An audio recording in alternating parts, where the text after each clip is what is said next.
ವಾಕ್ಯವನೆಲ್ಲ ಮೋಹದಿಂದಡಗಿ ಬೋಧಿಸುತ್ತ ಜನರ ವೇದಾವತಿ ಕೆಡಿಸಿರುವ ಸಾಧುನಿಯ ಗುಣಿಗೆ ಮಣಿಯುವೆನು ಸಾಧುನಿಯ ಗುಣಿಗೆ ಮಣಿಯುವೆನು ನಿಜ ವಂದನಿಸುವ ಶ್ರೀನಿಯ ಗುಣಿಯ ಗ್ರಂಥವನ್ನು ನಿಜವಾಗಿ ಬೇಡಿ ನಿಜದೋರ್ಮನ ಮೊಳಗಿಸುವ ಸುಜನರಿಗೆ ನಿತ್ಯ ನಮಿಸುವೆನು ಸುಜನರಿಗೆ ನಿತ್ಯ ನಮಿಸುವೆನು ಬದ್ಧ ಜೀವರಿಗೆಲ್ಲ ಅದ್ವೈತ ಬೋಧಾದಿ ಸುಂದರನಾಗಿ ಗೈದ ಶ್ರೀ ಜಡಿಸಿದ್ದ ಸಿದ್ಧರುಡರಿಗೆ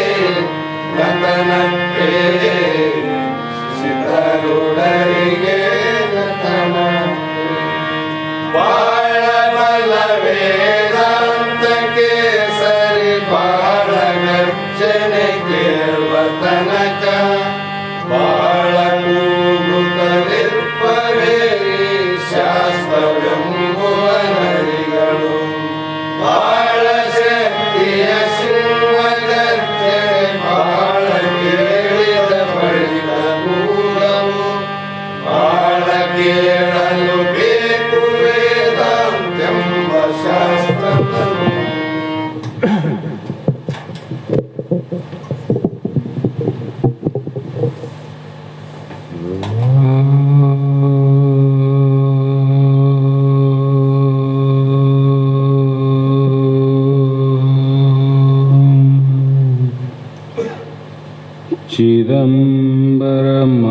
चिदम्बरमठाधीशं सिद्धारूढयतीश्वरं शिष्यप्रशिष्यरूपेण बोधकं गुरुमाश्रये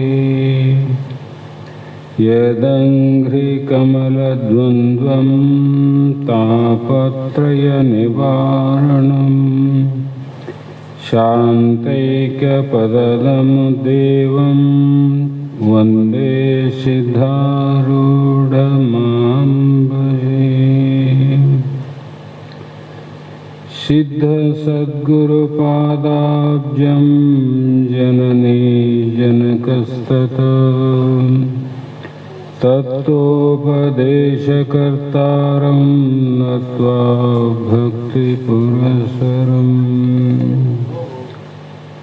जगदादि जगद्गुरु अद्वैत सार्वभौम भक्तर मुक्तर कल्पवृक्ष कामधेनु ಸಿದ್ಧಾರೂಢ ಮಹಾಸ್ವಾಮಿಗಳ ಶ್ರೀ ಪಾದಪದ್ಮಗಳಿಗೂ ಆರೂಢ ಜ್ಯೋತಿ ಸದ್ಗುರು ಶಿವಪುತ್ರ ಮಹಾಸ್ವಾಮಿಗಳ ಶ್ರೀ ಪಾದಗಳಿಗೂ ಶ್ರೋತ್ರಿಯ ಬ್ರಹ್ಮನಿಷ್ಠ ಬ್ರಹ್ಮಲೀನರು ಸದ್ಗುರು ಬಸವಾನಂದರ ಚರಣ ಕಮಲಗಳಿಗೂ ಅನಂತ ದೀರ್ಘ ದಂಡ ಪ್ರಣಾಮಗಳನ್ನು ಸಲ್ಲಿಸುತ್ತ ತಮ್ಮೆಲ್ಲರಿಗೂ ಅನಂತ ವಂದನೆಗಳನ್ನು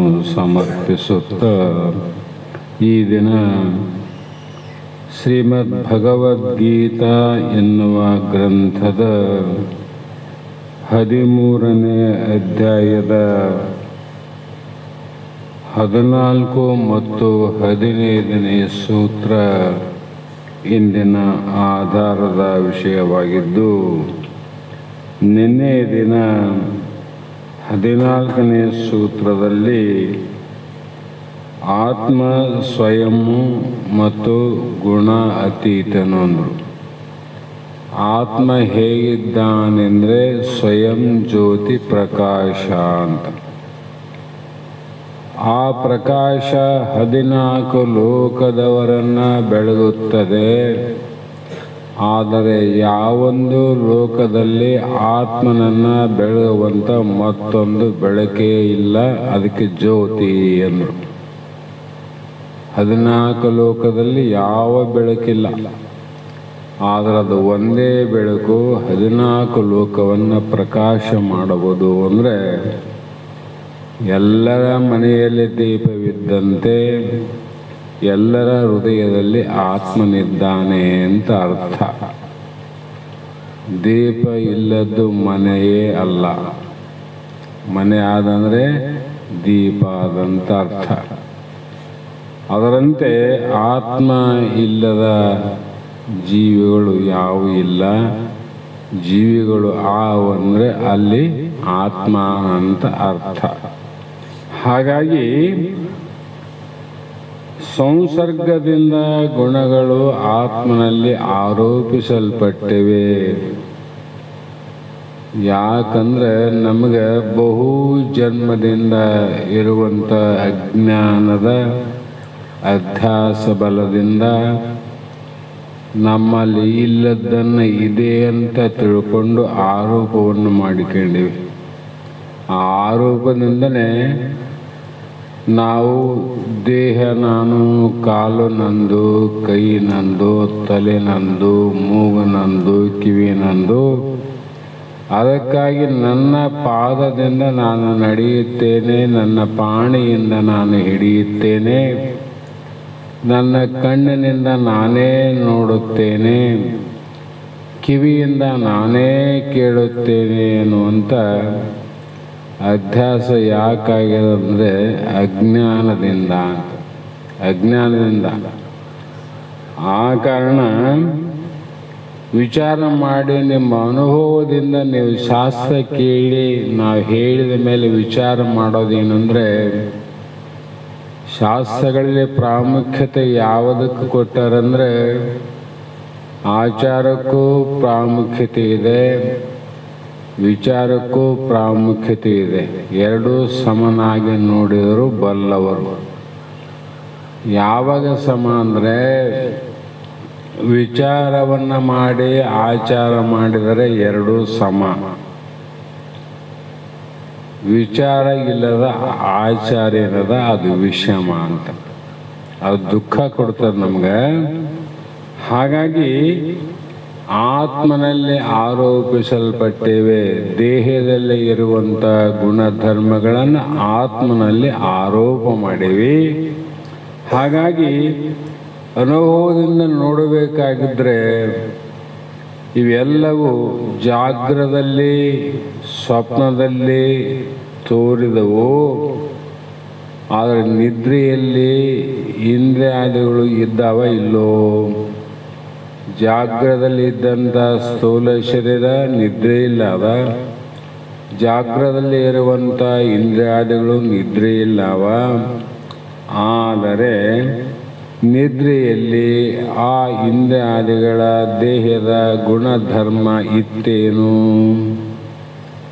ಅಲ್ಲಿ ಕೇಳೋದು, ಹೇಳೋದು, ನಡೆಯೋದು, ನೋಡೋದು, ಮಾಡೋದು ಅಲ್ಲಿ ಆದೇನು? ಇಂದ್ರಿಯಗಳು ಇಲ್ಲೇನು? ಆದರೆ ನಿದ್ರೆಯಲ್ಲಿ ಯಾವ ಗುಣ ಇಲ್ಲ ಅಂತ ಅರ್ಥ ಆಯ್ತಲ್ಲ. ಅಂದರೆ ಯಾರಲ್ಲಿ ಗುಣನಿಧಿ ನೀನಿದ್ದೆ ಅಂತ. ಗುಣಗಳಿಲ್ಲ, ಗುಣನಿಧಿ ನೀನಿದ್ದಿ.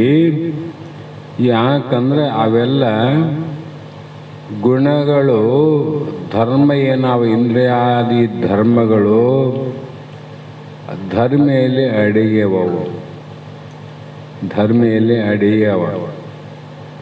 ಅದಕ್ಕೆ ಅಲ್ಲಿ ಯಾವ ಕಾರ್ಯ ಕಾರಣ ಏನು ಗೊತ್ತಾಗಲ್ತು. ಈಗ ಸಕ್ಕರೆ ಎನ್ನುವಂಥದ್ದು ಒಂದು ಧರ್ಮಿ, ಸಿಹಿ ಎನ್ನುವುದು ಧರ್ಮಿ, ಸಕ್ಕರೆ ಎನ್ನುವಂಥದ್ದು ಧರ್ಮ ಅಂತ ವಿಚಾರ ಮಾಡಬಹುದು. ಸಕ್ಕರೆ ಒಳಗಡೆ ಸಿಹಿ ಅಡಗೆದಿಲ್ಲ, ಸಿಹಿಯಲ್ಲಿ ಸಕ್ಕರೆ ತೋರ್ತದಿಲ್ಲ, ಸಿಹಿಯಲ್ಲೇ ಸಕ್ಕರೆ ತೋರ್ತದ. ಅಂದ್ರೆ ಸಕ್ಕರೆಯಲ್ಲಿ ಸಿಹಿ ಅಡಿಗೆದಂತ ಅರ್ಥ ಆಯ್ತು. ಅದರಂತೆ ನೀನು ಅರಿಯುವ ಆತ್ಮ ದೇಹದಲ್ಲಿ ಅಡಗಿದ್ದಿ ಅಂತ ಅರ್ಥ. ಆ ಕಾರಣ ಆತ್ಮ ನಿದ್ರೆಯಲ್ಲಿ ಇರೋದಿಲ್ಲೇನು?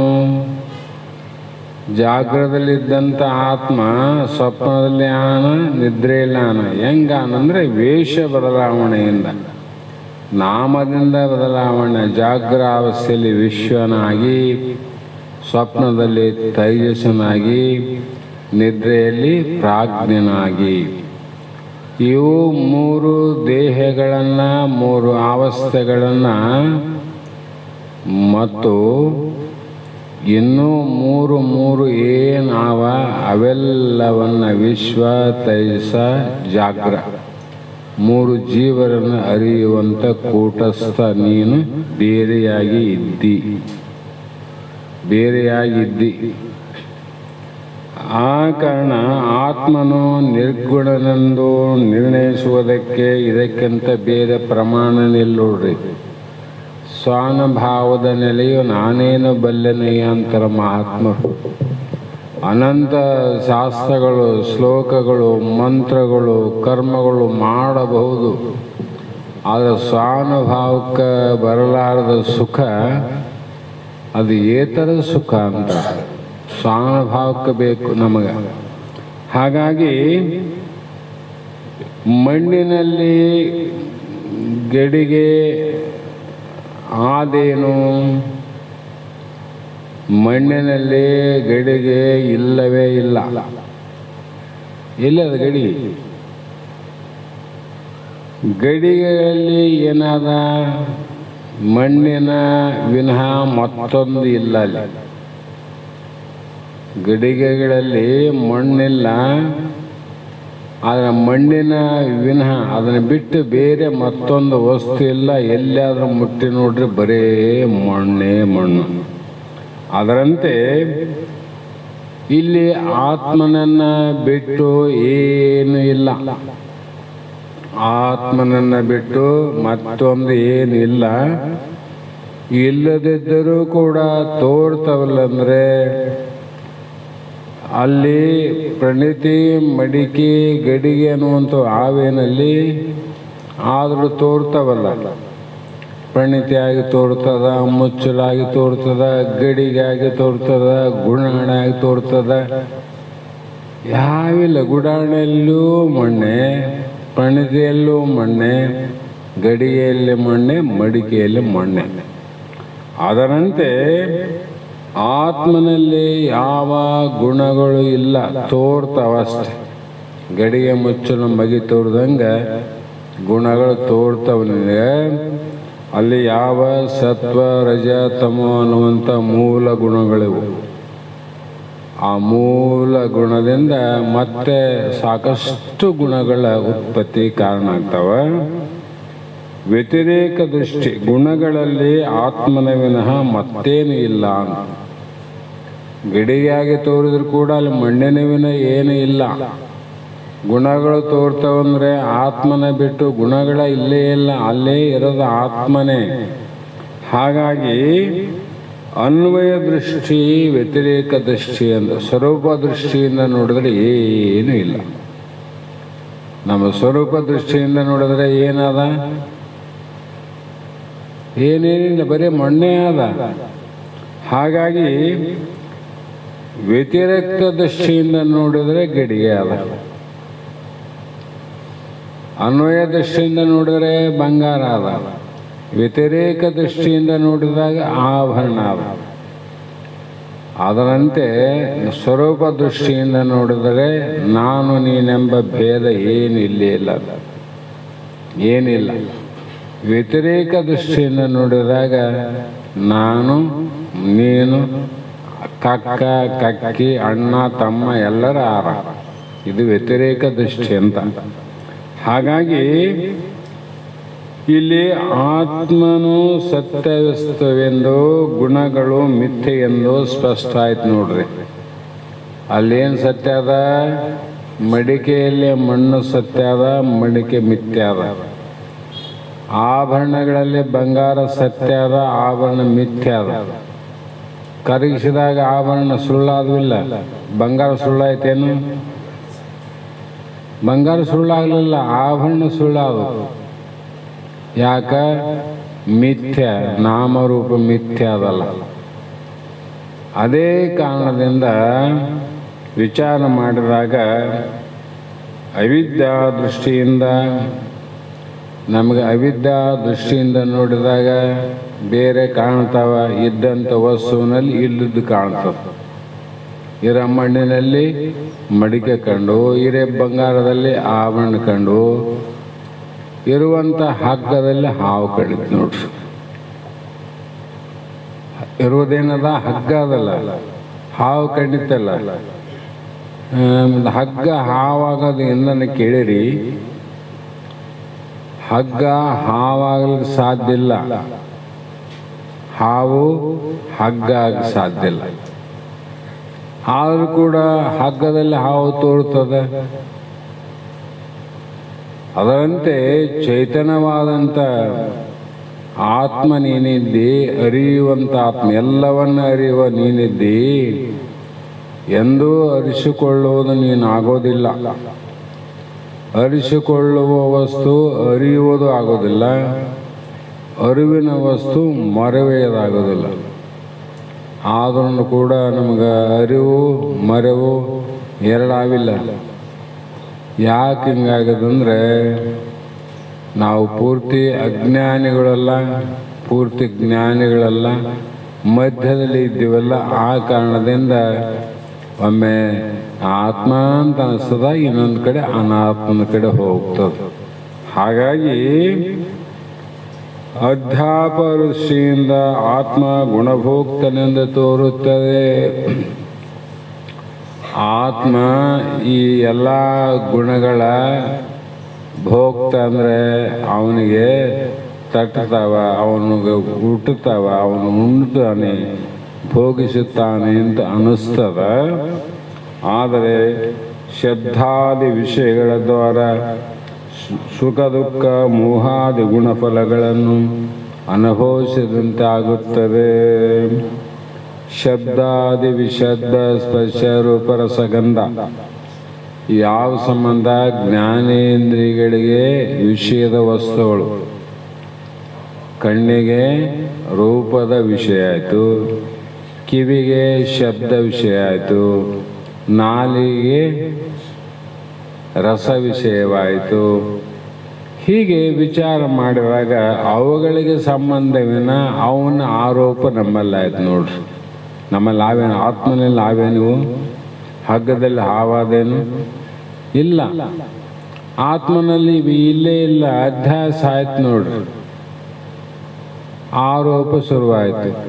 ಕಪ್ಪೆ ಚಿಪ್ಪಿನಲ್ಲಿ ಬೆಳ್ಳಿ ಕಂಡಿತು, ಹೌದಲ್ರಿ? ಅಧ್ಯಾಸ. ಆ ಅಧ್ಯಾಸದಿಂದ ಏನಾಯಿತು? ಆ ಬೆಳ್ಳಿಯನ್ನು ತೆಗೆದುಕೊಂಡು ಹೋಗಿ ಮಾರಾಟವನ್ನು ಮಾಡಿ ಆ ಬಂದಂಥ ಹಣದಿಂದ ಏನೋ ವ್ಯಾಪಾರ ವ್ಯವಹಾರ ಶ್ರೀಮಂತ ಆಗ್ಬೇಕಂತ ಕಲ್ಪನೆ ಬಂದು ನೋಡ್ರಿ. ಆರೋಪ ಶುರುವಾದಿಲ್ಲ. ಎದರಿಂದ ಶುರುವಾದವು? ಭ್ರಾಂತಿ. ಮೊದಲು ಭ್ರಾಂತಿ ಅಲ್ಲ, ಅದಕ್ಕೆ ಕಾರಣ ಏನು? ಅಜ್ಞಾನ. ಅಲ್ಲಿ ಬೀಜಕ್ಕೆ ಹೋಗಿ ಮುಟ್ಟಿಸ್ಬೇಕು ಶಾಸ್ತ್ರ. ಇಲ್ಲಾಂದ್ರೆ ಇಲ್ಲೇ ಕೊಲ್ಲೆ ಕಡದು ಮತ್ತೆ ಬೀಜ ಬೇರೆ ಹಂಗೆ ಬಿಟ್ಟಂಗೆ ಆಗ್ತದೆ. ಅದಕ್ಕೆ ಯಾವ್ದು ಕಾರಣ? ಅಜ್ಞಾನ ಕಾರಣ ಅಂತ. ಹಾಗಾಗಿ ಇಲ್ಲಿ ಸುಖ ದುಃಖ ಆಗ್ತದಪ್ಪ. ಸುಖ ದುಃಖ ಯಾರಿಗಾಯಿತು? ಸುಖ ದುಃಖ ಮನಸ್ಸಿಗೆ ಹೇಳಬೇಕು ವಿನ ದೇಹಕ್ಕೂ ಸುಖ ಇಲ್ಲ, ದುಃಖ ಇಲ್ಲ. ಮನಸ್ಸಿಗೆ ಸುಖ ದುಃಖ ಆಗೋದು. ಮನಸ್ಸು ನೀನೇನು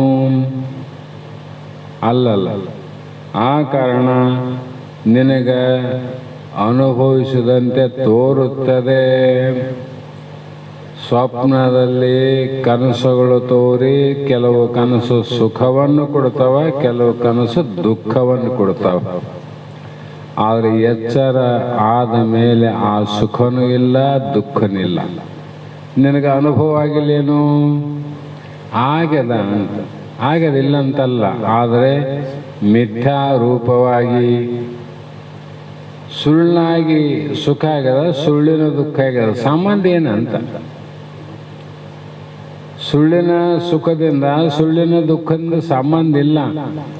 ಅದರಂತೆ ನೀನು ಅನುಭವಿಸಿದಂತೆ ತೋರುತ್ತದೆ. ನನಗೆ ಆಗಿತ್ತಪ್ಪ ಅಂತಿದ್ದಿ, ಮತ್ತೆ ಮುಂಜಾನೆ ನೀನೇ ಹೇಳ್ತಿದ್ದಿ ಅಂದ್ರೆ ನೀನು ಅವನ್ನ ತಿಳಿದು ಹೇಳ್ತಿದ್ದೋ ತಿಳಿಲಾರ್ದು ಹೇಳ್ತಿದ್ದೋ? ತಿಳಿದು ಹೇಳ್ತಿದ್ದಂದ್ರೆ ನೀನು ಅರು ಅಂತ ನೀನಿದ್ದಿ ಅಂತ. ಹಾಗಾಗಿ ಮುಂದಿನ ಸೂತ್ರದಲ್ಲಿ ಮತ್ತೆ ಹೇಳ್ತಾರ, 15ನೇ ಶ್ಲೋಕದಲ್ಲಿ ಶ್ರೀಕೃಷ್ಣ ಭಗವಂತ ಅರ್ಜುನನ ಕುರಿತು ಇಲ್ಲಿ ಎಲ್ಲ ಚರಾಚರ ಪ್ರಾಣಿಗಳಂದ್ರು ಅಂದ್ರೆ ಬಹಿ ಅಂತ ಚ ಭೂತಾನಾಂ ಅಚರಂ ಚರಂ ಏವ ಚ ಸೂಕ್ಷ್ಮತ್ವಾತ್ ತತ್ ಅಜ್ಞೇಯಂ ದೂರಸ್ಥಂ ಚ ಅಂತಿಕೆ ಚ ತತ್ ಅಂದ್ರೆ ಬಾಹ್ಯ ಅಂತರಂಗಗಳಲ್ಲಿ ಪರಿಪೂರ್ಣನಾಗಿದ್ದಾನೆ ಮತ್ತು ಚರ ಅಚರರೂಪಿ ಅವನೇ ಆಗಿದ್ದು ಅವನು ಹೇಗಿದ್ದಾನಂದ್ರೆ ಸೂಕ್ಷ್ಮಾತ್ ಸೂಕ್ಷ್ಮ. ಜಗತ್ತಿನಲ್ಲಿ ಸೂಕ್ಷ್ಮಂತಾವ, ಸ್ಥೂಲಂತಾವ, ಸೂಕ್ಷ್ಮಂತಾವ, ಅತಿ ಸೂಕ್ಷ್ಮಂತಾವ. ಈ ಸ್ಥೂಲಕ್ಕೂ ಸೂಕ್ಷ್ಮಕ್ಕೂ ಅತಿ ಸೂಕ್ಷ್ಮವಾಗಿರ್ತಕ್ಕಂಥ ವಸ್ತು ಆತ್ಮ. ಅತಿ ಸೂಕ್ಷ್ಮ. ಶಾಸ್ತ್ರಗಳಲ್ಲಿ ಹೇಳಲು ಎಷ್ಟು ಸೂಕ್ಷ್ಮ ಅಂತ ನಿನ್ನ ಕೈ ಬಿಡಬಾರ್ದಂತ ಅರ್ಥ ಮಾಡಿಕೋ ನೀನೇ ಅಂತ ವಿಚಾರ ಮಾಡ್ಲಂತ ವಾಲಾಗ್ರ ಶತಭಾಗದೊಳೊಂದು ಕೂದಲಿನ 100 ಭಾಗ ಮಾಡಿದರೆ 1 ಭಾಗ ಎಷ್ಟದ ಅಷ್ಟು ಸೂಕ್ಷ್ಮ ಆತ್ಮ ಜೀವಾತ್ಮ ಅಂತ ಬರೆದಾರ. ಅಂದ್ರೆ ಅದು ಸೂಕ್ಷ್ಮ ಅಂತ ಕಾಣಲಾರ್ದಷ್ಟು ಸೂಕ್ಷ್ಮ ಅಂತ ಅರ್ಥ ಮಾಡಬೇಕು. ಮತ್ತೆ ವಿಚಾರ ಮಾಡ್ಕೊಂತ ಹೋದಂಗೆಲ್ಲ ಕಾಣ್ತದಂತ ಸೂಕ್ಷ್ಮ ದೃಷ್ಟಿಯಿಂದ ಯಂತ್ರಗಳ ಸಹಾಯದಿಂದ ಮಂತ್ರಗಳ ಸಹಾಯದಿಂದ ಮತ್ತೆ ನೋಡೋಕೆ ಹೋಗ್ಬೇಡ್ರಿ, ಇಲ್ಲಿಗೆ ಕೈ ಬಿಡ್ರಿ ಅಂತ ಹೇಳಿದ್ರು ಅವರು. ಕೈ ಬಿಡ್ರಿ ಅಂತ ಹೇಳ ಮಾತದು. ಅದಕ್ಕಾಗಿ ಯಾಕೆ ಹೇಳ್ತಾರಂದ್ರೆ ಕೆಲವು ಸಲ ಬಿಡಲಾರ್ದಂಥ ವ್ಯಕ್ತಿಗೆ ಆತನಿಗೆ ತಾನಾಗಿ ಬಿಟ್ಟಿರಬೇಕು ಅಂತ ಒಂದು ಕಾರ್ಯವನ್ನು ಹೇಳ್ಯಾರ ಮಹಾತ್ಮರು. ಅಂಥದ್ದನ್ನು ಹೇಳ್ಬಿಡ್ತಾರೆ ಅವರು. ಅವನಿಗೆ ಮಾಡಿ ಕೆಟ್ಟರಯ್ಯ ಮನವಿಲ್ಲದೆ ಅಂಥದನ್ನು ಹೇಳಿದಾಗ ಮಾಡಿ ಇಲ್ರಿ ಎಷ್ಟು ಮಾಡಿದ್ರು ಕೂಡ ನನಗೇನು ಸಿಗಲಿಲ್ಲ ಅಂದಾಗ ತಮ್ಮ ಈಗ ಬಾ ಅಂತಾರೆ ಅವರು. ಯಾಕೆ ಸಿಗಲಿಲ್ಲ ಅಂದರೆ ಅದು ಕಣ್ಣಿಗೆ ಕಾಣುವುದಲ್ಲ, ಶಬ್ದಕ್ಕೆ ನಿಲುಕುವುದಿಲ್ಲ, ಮನಸ್ಸಿಗೆ ಒಂದು ಸಾಧನವಾದ ವಸ್ತು ಅದಲ್ಲ, ಮತ್ತು ನಮ್ಮೆಲ್ಲ ಬುದ್ಧಿಗೆ ಮತ್ತು ವಿಜ್ಞಾನಕ್ಕೂ ನಿಲುಕುವಂಥ ವಸ್ತು ಅಲ್ಲ. ಹಾಗಾಗಿ ಮತ್ತೆ ಹೇಗೆ ಮಾಡೋಣಪ್ಪ ಅಂದರೆ ಕುಂದ್ರು ನನ್ನ ಮುಂದೆ ಅಂದ್ರು ಕೂಡು. ಹೇಗೆ ಕೂಡು ಅಂದರೆ ಸುಮ್ಮನೆ ಕೂತ್ರೆ ಆಗೋದಿಲ್ಲ ಅಂತ ಮಹಾತ್ಮ ಹೇಳ್ತಾರೆ. ಯಾವ ರೀತಿ ಕೂಡ್ಬೇಕಂದ್ರೆ ಕ್ಷೇತ್ರಜ್ಞನೆಂಬ ಪರಮಾತ್ಮನು ಸಮಸ್ತ ಭೂತಗಳ ಒಳಗೂ ಹೊರಗೂ ಇದ್ದಾನೆ. ಎಲ್ಲ ಒಳಗು ಅಂದರೆ ದೇಹದ ಒಳಗೂ ದೇಹದ ಹೊರಗು, ಅಂದರೆ ಪ್ರತಿಯೊಂದು ವಸ್ತುವಿನ ಒಳಗು ಮತ್ತು ಹೊರಗು ಆನಂದ.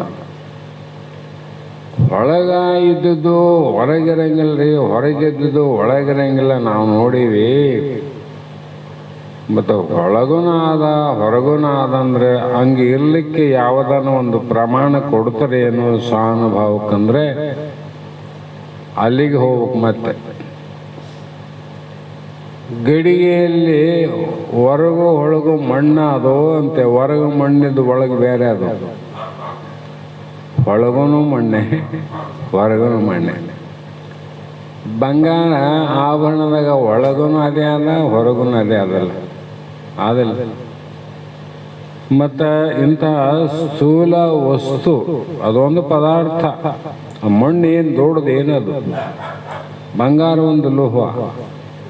ಇದು ತನ್ನ ಅಸ್ತಿತ್ವವನ್ನು ಒಳಗೂ ಹೊರಗೂ ಬಿಡದೆ ಹೇಗೆ ತೋರುತ್ತದೆಯೋ ಅದು ವಸ್ತು. ಅಂದರೆ ಪರವಸ್ತುಗೆ ಒಳಗೆ ಹೊರಗೆ ಇರಕ್ಕೆ ಬರಂಗಿಲ್ಲೇನು ಅಂದರೆ ಅದು ಒಳಗುನಾದ ನಿನ್ನ ಹೊರಗುನಾದ. ಹೀಗೆ ಅಚರವೂ ಚರವು ಅಂದರು. ಚರವು ಅಚರವು ಅಂದರೆ ಲಿಂಗ ಜಂಗಮ ಅಂತರ. ಸ್ಥಿರವಾಗಿ ಇರುವಂಥವು ಬಹಳ ಅವ, ತಿರುಗಾಡುವಂಥ ಜೀವಿಗಳು ಬಹಳ ಅವ ಲೋಕದಲ್ಲಿ. ಆದರೆ ತಿರುಗಾಡೋದು ಯಾವುದು, ತಿರುಗಾಡಲಾರ್ದ ಯಾವುದು ಅಂದರೆ ಅದೇ ಆತ್ಮ ಅಂತ. ಅದು ತಿರುಗಾಡ ಆಡ್ತದೆ, ಒಮ್ಮೊಮ್ಮೆ ಸ್ಥಿರವಾಗಿರ್ತದೆ. ತಿರುಗೋದು ಯಾವುದು, ಯಾವಾಗ ತಿರುಗ್ತದೆ? ಉಪಾಧಿ ದೃಷ್ಟಿಯಿಂದ ಅದು ತಿರುಗ್ತದೆ, ನಿರುಪಾಧಿಕ ದೃಷ್ಟಿಯಿಂದ ಸ್ಥಿರವಾಗಿದೆ. ಕೊಡ ಇಲ್ಲೇನ ಹೋಗೋದು ಬರೋದು ಮಾಡ್ತದನ್ರಿ. ಕೊಡ ಅದ, ಇಲ್ಲೇನು ಹೋಗ್ತದ ಇಲ್ಲೇನು ಬರ್ತದೇನು ಇಲ್ಲ, ಅದು ಸ್ಥಿರವಾಗ್ಯದ. ಒಂದು ಮನೆಯಲ್ಲಿ ಒಂದು ಕಡೆ ಇಟ್ಟರೆ ಅಲ್ಲೇ ಇರ್ತದೆ. ಆದರೆ ಅಂಥ ಸ್ಥಿರವಾಗಿರುವಂಥ ಕೊಡ ಒಂದೊಂದು ಸಲ ತಿರುಗ್ತದೆ. ಯಾವಾಗ ನೀನು ಹೆಗಲ ಮೇಲೆ ಇಟ್ಕೋ, ಕೈಯಲ್ಲಿ ಇಟ್ಕೋ, ಕೊಡ ಓದ್ತದಿಲ್ಲ, ಕೊಡ ಓದ್ತದಿಲ್ಲ ಅವಾಗ. ಅದು ಸ್ಥಿರವಾಗಿದ್ದದ್ದು ಯಾಕೆ ಹೋಗ್ತದಂದರೆ ಸ್ವತಂತ್ರತೆಯಿಂದಲ್ಲ, ಉಪಾಧಿ ದೃಷ್ಟಿಯಿಂದ, ದೇಹ ದೃಷ್ಟಿಯಿಂದ ಆತ್ಮ ತಿರುಗಾಡದಂಗೆ ಆಗ್ತದೆ ಅರ್ಜುನ. ಆದರೆ ಆತ್ಮ ದೃಷ್ಟಿಯಿಂದ ಅದು ಸ್ಥಿರವಾಗ್ಯದ. ಅದಕ್ಕಾಗಿ ಈ ಕುರುಕ್ಷೇತ್ರ ರಣರಂಗ ಮಧ್ಯದಲ್ಲಿ ಯುದ್ಧ ನಡೆದಂಗಾಗ್ಯದ. ಕೆಲವರು ಕೈ ಕಾಲು ಕಳ್ಕೊಂಡಂಗಾಗ್ಯಾರ, ಆನೆ ರಥಾದಿಗಳು ಮುರಿದು ಬಿದ್ದಂಗಾಗ್ಯದ. ಎಲ್ಲ ದೃಷ್ಟಿಯಿಂದ ವಿಚಾರ ಮಾಡಿದರೆ ಕೌರವರ ಸೈನ್ಯದಲ್ಲಿ ಇರುವಂಥ 18 ಅಕ್ಷೋಣಿ ಸೈನ್ಯ ಸಹಿತವಾಗಿ ಮಹಾಮಾಧುರಿಣರು, ಭೀಷ್ಮ, ಶುಕ್ಲಾಚಾರಿ, ದ್ರೋಣಾಚಾರಿ ಅಂಥವ್ರೆಲ್ಲರೂ ಕೂಡ ಯುದ್ಧ ಮಾಡ್ದಂಗೆ ಆಗ್ತದ. ಸೋತಂಗಾಗ್ಯದ, ಗೆದ್ದಂಗಾಗ್ಯದ ದೇಹ ದೃಷ್ಟಿಯಿಂದ ವಿನಃ ದೇಹದಲ್ಲಿ ಯುದ್ಧ ಮಾಡಿದರು. ಅದಕ್ಕಾಗಿ ಇದನ್ನು ನೀನು ನೋಡು. ಈಗ ಒಳಗುನು ಅವನೇ, ಹೊರಗುನು ಅವನೇ. ಹೊರಗೆ ಉಪಾದೃಷ್ಟಿಯಿಂದ ಸ್ಥಿರವಾದಂಥ ಆತ್ಮ ಅಸ್ಥಿರವಾದಂಗೆ ಕಾಣ್ತದ. ಹೌದು. ಆ ಕಾರಣ ಆಕಾಶಕ್ಕೆ ಒಳಗೆ ಹೊರಗೆ ಭೇದವಿಲ್ಲ. ಬೈಲಾದಲ್ಲ ಇದು. ಮನೆಯೊಳಗೆ ಇರುವಂಥ ಬೈಲು ಹೊರಗಡೆನೂ ಆದಿಲ್ಲ. ಈಗ ಹೊರಗುನು ಬೈಲಾದ, ಒಳಗುನು ಬೈಲಾದ. ಹೊರಗಿನ ಬೈಲಿಗೂ ಒಳಗಿನ ಬೈಲಿಗೂ ಭೇದ ಆದೇನು? ಈ ಬೈಲು ಬೇರೆ, ಆ ಬೈಲು ಬೇರೆ ಅಂತ ಭೇದ ಆದೇನಲ್ಲಿ ಭೇದ ಇಲ್ಲ. ಭೇದ ಮಾಡಿದ್ದು ಯಾವುದಂದ್ರೆ ಈ ಮಠ ಉಪಾದಿಯಿಂದ ಭೇದ ಆಗ್ಯದ. ಒಂದೇ ಬೈಲು ಎರಡಾಗ್ಯಾವ. ಈಗ ಅದು ಹೊರಗಾಯ್ತು, ಇದು ಒಳಗಾಯ್ತು. ನೋಡ್ರಿ ಎಷ್ಟು ವಿಚಿತ್ರ ಅದಂತ. ಒಂದೇ ಬೈಲು ಈ ಮಠದಿಂದ ಏನಾಗ್ಯದ, ಎರಡಾಗಿಬಿಟ್ಟವು. ಹೊರಗೊಮ್ಮನಿಡ್ರಪ್ಪ ಸ್ವಲ್ಪ ಗಾಳಿ ಆದಂತೀವಿ, ಇಲ್ಲ ಹೊರಗಿದ್ದರು ಒಳಗೆ ಬರಬಂತೀವಿ. ಒಳಗೆ ಬಂದ್ರು ಇದೇ ಬೈಲಾದ, ಹೊರಗೆ ಕುಂತ್ರು ಅದೇ ಬೈಲಾದ. ಒಂದನ್ನು ಎರಡು ಮಾಡಿದ್ದು ಯಾವುದು? ಗೋಡೆ ಉಪಾಧಿ. ಅದಕ್ಕೆ ಏಕಂ ಏವಂ ಅದ್ವಿತೀಯ ಪರಮಾತ್ಮ ಭಗವಂತ ಒಬ್ಬನೇನ. ಈ ಉಪಾಧಿ ದೃಷ್ಟಿಯಿಂದ ನಾನು ನೀನೆಂಬ ಭೇದ ಆಯ್ತು ನೋಡು. ನೀನ್ಯಾರು ಅಂದರೆ ನಾನು ಕ್ಷತ್ರಿಯ ಅಂದ, ನೀನು ಯಾರಂದ್ರೆ ಶೂದ್ರ ಅಂದ, ಇನ್ನೊಬ್ಬ ಯಾರಂದ್ರೆ ವೈಶ್ಯ ಅಂದ, ಇನ್ನೊಬ್ಬನ ಇನ್ನೊಂದಂದ. ಆದರೆ ಉಪಾಧಿ ದೃಷ್ಟಿಯಿಂದ ವಿನಃ ಅನ್ವಯ ದೃಷ್ಟಿಯಿಂದ ವಿಚಾರ ಮಾಡಿದ್ರೆ ಮಠದೊಳಗಿನ ಬೈಲೆ ಘಟದಾಗ ಅಂದರೆ ಕೊಡದಾಗೂ ಬೈಲಾದ, ಕೊಡದಲ್ಲಿ ಇರುವಂಥ ಬೈಲು ಮಠದಾಗೂ ಆದ. ಇವೆರಡು ಭೇದ ಮಾಡಿದ್ದು ಯಾವುದು? ಮಠ ಘಟ. ಕೊಡ ದೃಷ್ಟಿಯಿಂದ ಅದು ಚಿಕ್ಕ ಬಯಲು, ಮಠದ ದೃಷ್ಟಿಯಿಂದ ಸ್ವಲ್ಪ ದೊಡ್ಡ ಬಯಲು. ಈ ಕೊಡ ಮಠ ಘಟ ಎರಡು ಕೆಡಿ ಬಿಟ್ರೆ ಅದು ಮಹಾಬೈಲು ನೋಡ್ರಿ. ಹೊರಗೆ ದೊಡ್ಡ ಬಯಲಾದಿಲ್ಲ, ಎಲ್ಲಿಗೋದು? ಇರೋದು ಒಂದೇ ಅದ. ಒಂದನ್ನು ಎರಡು ಮಾಡಿದ್ದು ಯಾವಂದ್ರೆ ಉಪಾಧಿಗಳು ಎರಡು ಮಾಡ್ಯಾವ ನಮ್ಗೆ, ದೇಹಗಳೇ ಎರಡು ಮಾಡಿದವು. ಹಾಗಾಗಿ ಅದು ಅಖಂಡ ಆದರೂ ಮನೆಯ ಗೋಡೆಯ ದೃಷ್ಟಿಯಿಂದ ಒಳಗಿನ ಭಾಗವೆಂದು ಹೊರಗಿನ ಭಾಗವೆಂದು ಆಕಾಶವು ಎರಡು ಆಗಿವೆ, ವಿಭಜಿಸಲ್ಪಟ್ಟು ಎರಡಾದ್ವಿಲ್ಲ. ಅದರಂತೆ ಉಪಾಧಿ ದೃಷ್ಟಿಯನ್ನು ಅವಲಂಬಿಸಿ ಆತ್ಮನಲ್ಲಿ ಹೊಳ ಹೊರಗೆಂಬ ಭೇದವು ಕಲ್ಪಿಸಲ್ಪಟ್ಟಿದೆ. ಭೇದ ಕಲ್ಪಿಸಲ್ಪಟ್ಟಿದೆ. ಯಾಕಂದ್ರೆ ಅವರು ದೇವತೆಗಳು, ನಾವು ಮಾನವರು. ಅವರು ರಕ್ಕಸರು, ಅವರು ವಿಷ್ಣು, ಅವನು ಬ್ರಹ್ಮ, ಅವನು ರುದ್ರ ಅಂತ ಭೇದ ಆಗ್ಯವಲ್ಲ. ಯಾವುದರ ದೃಷ್ಟಿಯಿಂದ ಅಂದರೆ ಅವರವರ ದೇಹ ದೃಷ್ಟಿಯಿಂದನೇ ವಿನ ಅವನು ಬ್ರಹ್ಮ ಆಗಿ ಸೃಷ್ಟಿ ಮಾಡಿದ, ಅವನು ವಿಷ್ಣುವಾಗಿ ರಕ್ಷಣೆ ಮಾಡಿದ, ಮತ್ತೊಬ್ಬ ರುದ್ರನಾಗಿ ಲಯ ಮಾಡಿದರು. ದೇವತ್ವ ಶರೀರ ತೊಟ್ಟೋದಕ್ಕೆ ಅವರು ದೇವರಂತ ದೊಡ್ಡವರಾದರು, ಮಾನವ ಶರೀರ ತೊಟ್ಟೋದಕ್ಕೆ ನಾವು ಸಣ್ಣವರಾದ್ವಿ. ಯಾವುದರ ದೃಷ್ಟಿಯಿಂದ ದೊಡ್ಡವರು, ಯಾವುದರ ದೃಷ್ಟಿಯಿಂದ ಸಣ್ಣವರು? ಮಠದ ದೃಷ್ಟಿಯಿಂದ ಬಯಲು ಸಣ್ಣದಾಯ್ತು. ಇಲ್ಲಿ ಮಠದ ದೃಷ್ಟಿಯಿಂದ ಸಣ್ಣದು, ಮಠವನ್ನು ಬಿಟ್ಟು ನೋಡಿದರೆ ಅದು ಮಹಾ ದೊಡ್ಡದೇ ಅದ. ಅದರಂತೆ ಅವರ ಪುಣ್ಯ ಮತ್ತು ಪಾಪಗಳ ದೃಷ್ಟಿಯಿಂದ ನಾವು ಮಾನವರಾಗಿರ್ತೀವಿ. ಪಾಪ ಪುಣ್ಯ ಮಾಡಿ ಮಾನವರಾಗಿರ್ತೀವಿ. ಅವರು ಬಹುಪುಣ್ಯವನ್ನು ಮಾಡಿ ದೇವತೆಗಳಾಗಿ ತೋಟ್ರು. ಅವರು ಆ ದೇವತ್ವ ಶರೀರ ಬಂದದಕ್ಕೆ ಅವರಿಗೆ ದೇವರು ದೇವತೆಗಳು ಅಂದ್ವಿ. ನಾವು ಸ್ವಲ್ಪ ಪಾಪ ಇಟ್ಟುಕೊಂಡ ಕಾರಣಕ್ಕೆ ನಾವು ಸಣ್ಣ ಮಾನವರಾದಿವಿ. ಇನ್ನು ಕೆಲವರು ಹೀನ ದೃಷ್ಟಿಯಿಂದ ಪಾಪಾನುಗುಣದಿಂದ ಗಿಡ ಮರ ಕ್ರಿಮಿ ಆದ ನೋಡ್ರಿ. ಅಲ್ಲೇನು ಆತ್ಮ ಇಲ್ಲೇನು? ಆತ್ಮ ಅನಂತ. ಆ ಕಾರಣದಿಂದ ಭೂತಗಳು ಬೇರೆ ಬೇರೆ, ಆತ್ಮ ಬೇರೆವಿ ಎಂದು ಭಾವಿಸಿಕೊಡೋದು ಏನದ? ಭೂತಗಳ ದೃಷ್ಟಿಯಿಂದ. ಭೂತಗಳ ದೃಷ್ಟಿ ಬೇರೆ ಬೇರೆ ಅವ. ಶ್ರೀಮಂತರ ದೃಷ್ಟಿಯಿಂದ ನೋಡಿದಾಗ ಅವ್ರ ಮನೆಯೇ ಬೇರೆ, ಸಾಮಾನ್ಯ ವ್ಯಕ್ತಿಯ ದೃಷ್ಟಿಯಿಂದ ನೋಡಿದರೆ ಅವನ ಮನೆಯೇ ಬೇರೆ, ಬಡವನ ದೃಷ್ಟಿಯಿಂದ ನೋಡಿದರೆ ಅವನ ಮನೆಯ ಜೋಪಡಿನೂ ಬೇರೆ. ಹೌದು, ಬೇರೆ ಬೇರೆ ಇಲ್ಲಿಲ್ಲ. ಯಾವ ದೃಷ್ಟಿಯಿಂದ? ಮನೆ ದೃಷ್ಟಿಯಿಂದ ನೋಡಿದರೆ. ಅವರಿಂದ ಭೂತಗಳ ದೃಷ್ಟಿಯಿಂದ ನೋಡಿದರೆ, ಇಲ್ಲಿ ಹಣದ ದೃಷ್ಟಿಯಿಂದ ನೋಡಿದರೆ ಮನೆ ಬೇರೆ ಬೇರೆ, ಭೂತಗಳ ದೃಷ್ಟಿಯಿಂದ ನೋಡಿದರೆ ನಾವು ಬೇರೆ ಬೇರೆ ಅಂತ. ಯಾಕಂದ್ರೆ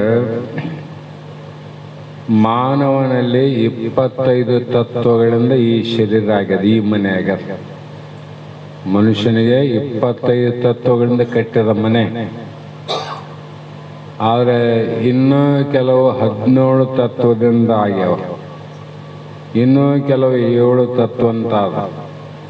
ಆ ತತ್ವ ಎಷ್ಟೇ ಇರಲಿ, ಆ ಜೋಪಣೆ ಇರಲಿ, ಮನೆನೇ ಇರಲಿ, ಅರಮನೆ ಇರಲಿ, ಆದ್ರೆ ಎಲ್ಲರ ಮನೆಯೊಳಗಿನ ಬೈಲು ಮಾತ್ರ ಒಂದೇ ನೋಡ್ರಿ. ಬಡವನ ಮನೆಗೆ ಬೈಲು ಬೇರೆ ಅದೇನು ಅಂದರೆ ಅದರ ಭೂತ ದೃಷ್ಟಿಯನ್ನು ನೋಡಿದ್ರೆ ಬೇರೆ ಬೇರೆ. ಶ್ರೀಮಂತನ ಮನೆ ಜೋಪುಡ ಆಗೋದಿಲ್ಲ, ಜೋಪುಡ ಹೋಗಿ ಶ್ರೀಮಂತನ ಮನೆ ಆಗ್ತದೆ. ಆದ್ರೆ ಅದನ್ನು ನೋಡೋಕೆ ಹೋಗೋಣ, ಅದು ಪಾಪ ಪುಣ್ಯದ ವಿಚಾರ, ಜ್ಞಾನದ ವಿಚಾರ ನೋಡಿದ್ರೆ ಆ ಮನೆಯೊಳಗಿನ ಎಲ್ಲ ಬಯಲು ಸಮಾನ ನೋಡ್ರಿ, ಸಮಾನ. ಹಾಗಾಗಿ ನಾವು ಗಡಿಗೆಯಲ್ಲಿ ನೀರಿದೆ ಎನ್ನುತ್ತೇವೆ, ನೀರನ್ನು ತೆಗೆದುಹಾಕಿ ಗಡಿಗೆಯನ್ನು ಬೇರೆಯಾಗಿ ಇಡಬಹುದು. ನಾವು ಗಡಿಗೆ ಕೊಡ ಅಂತೀವಿ, ಕೊಡದಲ್ಲಿ ಏನದ ನೀರಾದಂತೀವಿ.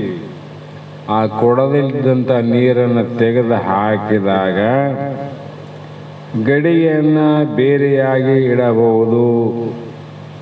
ಹೌದಲ್ಲ, ನೀರು ಹೊರಗೆ ಹಾಕಿ ಗಡಿಗೆ ಬೇರೆ ಇಡಬಹುದು. ಅದರಂತೆ ಆತ್ಮನನ್ನ ಬಿಟ್ಟು ಭೂತಗಳು ಪ್ರತ್ಯೇಕವಾಗಿ ಇರಬಲ್ಲವೇ? ಪ್ರತ್ಯೇಕವಾಗಿ ಆವೇನಂದ್ರೆ ಇರಕ್ಕೆ ಸಾಧ್ಯನೇ ಇಲ್ಲ ಅಂದ್ರು. ಯಾಕಿಲ್ಲ ಅಂದರೆ ಯಾರಿಗಾದ ನೋಡಿ ಭಾಳ ಸಲ ಕೇಳಿದ್ದೇ ಕೇಳೋದಿದು, ನಿದ್ದೆ ಬರತನ ಕೇಳಿದ್ರೆ ನಿದ್ದೆ ಜಲ್ದಿ ಬರ್ತದ.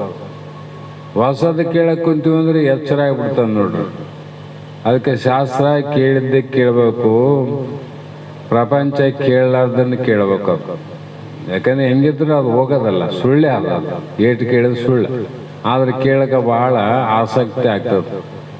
ಇದು ಕೇಳೋದಲ್ಲ, ಅದಕ್ಕೆ ಜೀವನಕ್ಕೆ ಬೇಸರ ಬರ್ತದೆ. ಹಾಗಾಗಿ ಅದು ಸರಿಯಾದ ದೃಷ್ಟಾಂತವಲ್ಲ.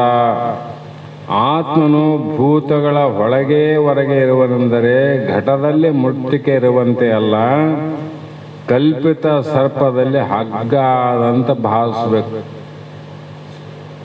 ಹಗ್ಗ ಆದ ಯಾವುದಲ್ಲಿ? ಕಲ್ಪಿತ ಸರ್ಪದಲ್ಲಿ.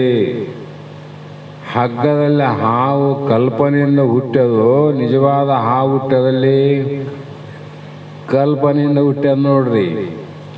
ಆದರೆ ನಿರ್ವಿಕಲ್ಪವಾಗಿರ್ತಕ್ಕಂಥದ್ದು ಯಾವುದು? ಹಗ್ಗ.